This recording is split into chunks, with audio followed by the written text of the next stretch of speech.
Welcome to I dream. నేను Udayasri. Present మనతో పాటు impact motivational speaker Veeravelli Srilatha గారు ఉన్నారు. మాట్లాడదాం. నమస్తే అండి, వెల్కమ్ టు అవర్ స్టూడియో. నమస్తే మేడం. ఓకే, ఇప్పుడు ప్రెసెంట్ పిల్లలలో ఎక్కువగా మనం చూస్తూ ఉన్న ప్రాబ్లం ఏంటి అంటే వాళ్ళకి టైం అలొకేట్ ఎట్లా చేసుకోవాలో తెలియదు, టైం మేనేజ్మెంట్ అనేది తెలియదు.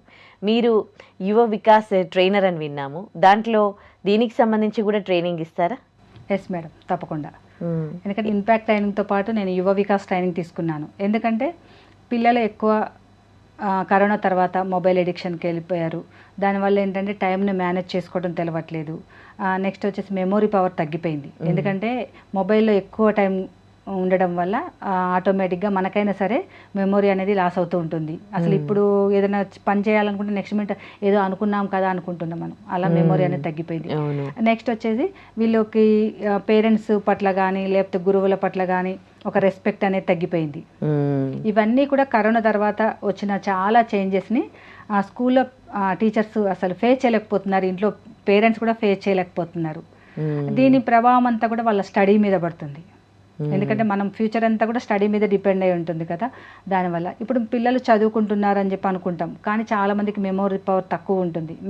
మెమొరీ పవర్ ఎలా పెంచుకోవాలి అనే టెక్నిక్స్ గురించి చెప్తూ ఉంటాం.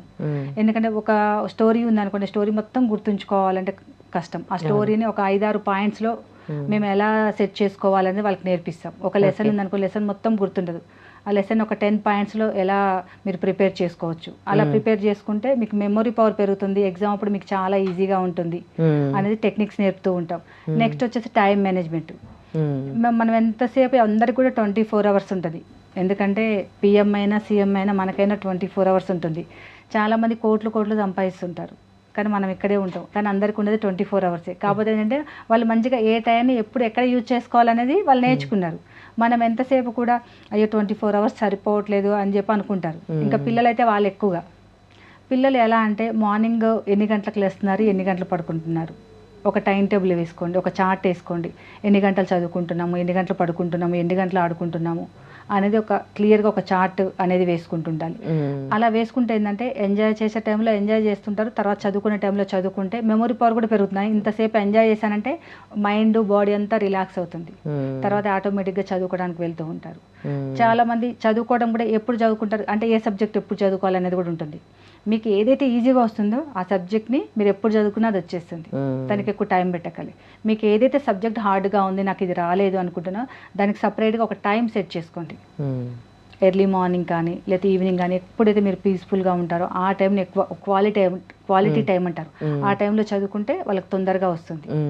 మెమొరీ పవర్ అంటే మెమొరీ టెక్నిక్స్ కొన్ని నేర్చుకుంటే మెమొరీ టెక్నిక్స్ ఆటోమేటిక్గా పెరుగుతూ ఉంటుంది. గోల్ సెట్టింగ్ చేసుకోవాలి ప్రతి ఒక్కరు కూడా. పిల్లలు చాలామంది 8th 9th క్లాస్కి వచ్చే వరకు కూడా ఇంటర్లో ఏ గ్రూప్ తీసుకోవాలనేది ఆఫ్టర్ 10th అయిపోయాక ఆలోచిస్తూ ఉంటారు. లేకపోతే పేరెంట్స్ అమ్మ మీ నాన్నగారు డాక్టర్ అవ్వాలనుకున్నారు, నువ్వు డాక్టర్ అవ్వు, లేకపోతే ఇంజనీర్ అవ్వాలనుకున్నా నువ్వు ఇంజనీర్ అవ్వు అని చెప్పేసి తల్లిదండ్రులు ఫోర్స్ చేస్తూ ఉంటే అలా డిసైడ్ అవుతారు.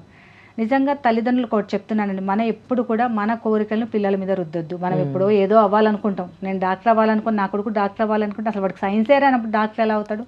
నువ్వు ఇంజనీరో ఏదో అవ్వాలనుకుంటాను, కానీ ఆ సబ్జెక్ట్ కూడా నీ పిల్లగాడికి ఉండాలి కదా. కాబట్టి పిల్లలకి ఏది ఇంట్రెస్ట్ ఉందో, ఏది చేయగలుగుతారో, పిల్లలకి ఏది స్ట్రెంగ్త్ ఉందో అది ఫస్ట్ పేరెంట్స్ గమనించాలి. గమనించి ఆ వేలో మీరు ఒక మార్గాన్ని వేసి ఉంచండి. నాన్న నువ్వు ఈ సబ్జెక్ట్లో బాగున్నావు కదా, నెక్స్ట్ స్టెప్ ఇలా అయితే బాగుంటుందని ఒక ఐడియా ఇవ్వండి. కానీ తర్వాత డెసిషన్ వాళ్ళకే వదిలేయండి. అదే ఫస్టే మీరు మొత్తం డెసిషన్ చేసి సెట్ చేసి ఇది అయింది, ఇది ఫిక్స్ అయిపోయింది, ఇది వెళ్ళిపో అని చెప్పొద్దు. ఎందుకంటే వాడి మైండ్లో వేరేది ఉంటుంది ఆ డిజైన్. నువ్వు చెబుతూ వాడి డిజైన్ ఏందో కనుక్కొని వాడికే వదిలేయాలి. ఇప్పుడు ఏంటంటే పిల్లలు ఏది కూడా స్వతహాగా ఆలోచించగలుగుతున్నారు, డెసిషన్స్ తీసుకుంటున్నారు కొద్ది వరకు. మనం జస్ట్ వాళ్ళని గైడెన్స్ చేయడం వరకే. డాక్టర్ అవ్వాలంటే అనుకో రోజులు ఇలా ఉంది, ఇప్పుడు టెక్నాలజీ మారిపోయింది.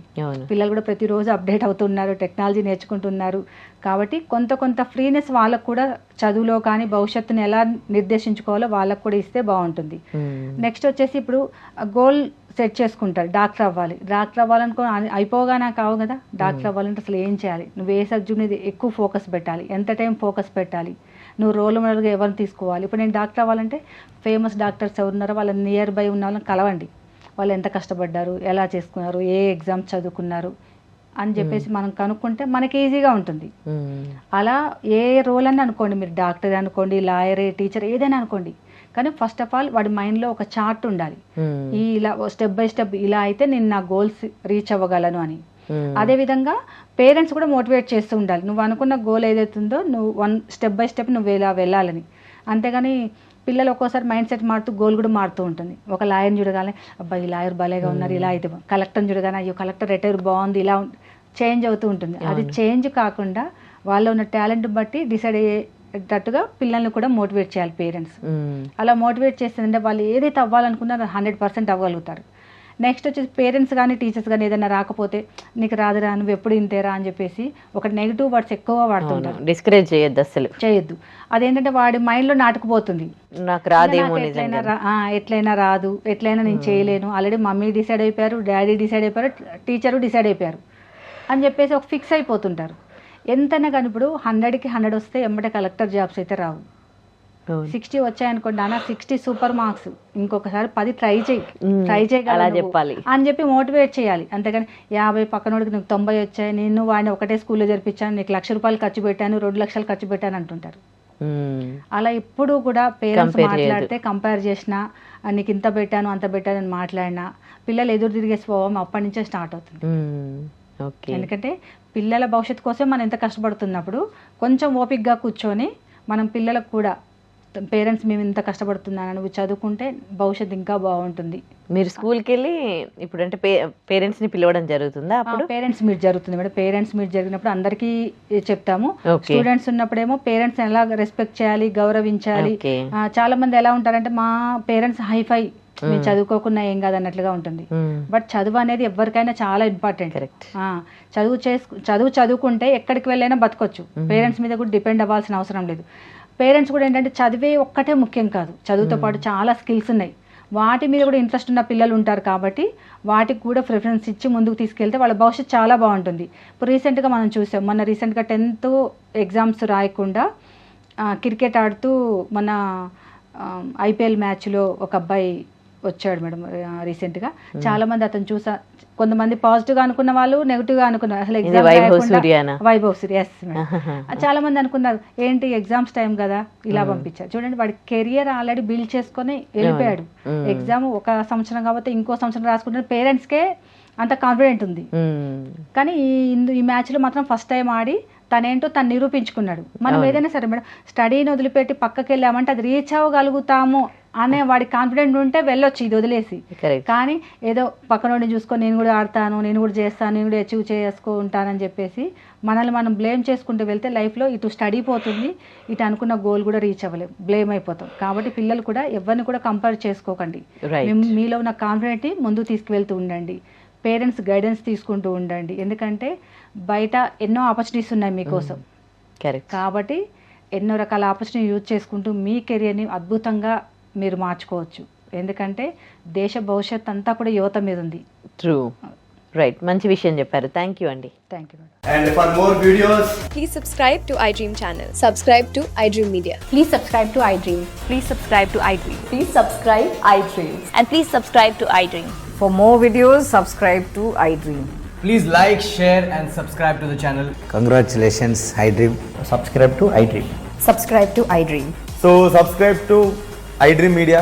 iDream ki iDream team andarki huge congratulations. Please subscribe iDream Media. Please subscribe to iDream. Subscribe iDream. Please subscribe to iDream. iDream అంటే నా కళల ఛానల్ సబ్స్క్రైబ్ చేసుకున్న నోరు తిరుగుతలేదు, మీరైతే గంట గుర్తు కొట్టండి. For more such videos, please subscribe to iDream. Subscribe to iDream. Please subscribe to iDream. Please subscribe iDream Media. Please do subscribe to iDream. Please subscribe to iDream Media. For best entertainment and information, please subscribe iDream. And don't forget to subscribe to iDream.